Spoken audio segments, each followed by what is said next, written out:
a country of natural beauty. But Kyrgyzstan has limited natural resources. Except this: water. Like its neighbour Tajikistan, Kyrgyzstan sits on top of Central Asia. Snowmelt from their vast mountain ranges feeds the agro-economies of Uzbekistan, Turkmenistan and Kazakhstan. In communist Central Asia, a barter system enabled the upstream states to receive coal and gas in return for water. But Soviet rule collapsed almost 20 years ago, and the five stans have since proved incapable of cooperation.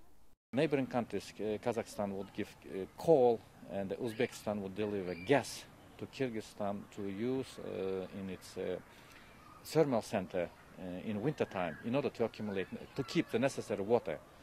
But the neighboring countries, after the independence, they sharply increased the price of those fuels up to international levels. Lack of affordable imported energy combined with corruption and drought means Kyrgyz cities endure daily blackouts. So the government has a strategy: privatize its hydroelectric capability and become energy independent. Toktagul Reservoir is usually like a giant water tank, but you can see how empty it is. Kyrgyzstan wants to generate more electricity using more water. The problem is, Uzbekistan is downstream. It needs a free flow. Some 30% of its GDP comes from agriculture. Enter Russia.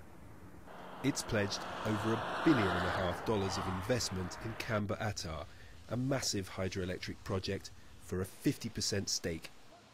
If Moscow can afford to honour its commitment, it could gain unparalleled regional influence and revenue simply by having its hands on the tap. Я думаю, что это в первую очередь геополитический проект России, потому что строительство Камбараты – это гигантский выигрыш для России. Строительство этой электростанции, вообще каскада на Нарыне, и вкупе строительство в Таджикистане, Рагунская ГЭС, даст возможность Москве взять полный контроль над Центральной Азией. In the fertile Fergana Valley downstream, spring has arrived. But relations with Uzbekistan across the border remain icy. A disrupted water supply has raised the spectre of conflict between the two nations in the past, so a workable agreement is urgently needed. And if Central Asian nations won't do it for themselves, they may find their old colonial master doing it for them. Robin Forestier-Walker for Al Jazeera at the Toktagul Reservoir, Kyrgyzstan.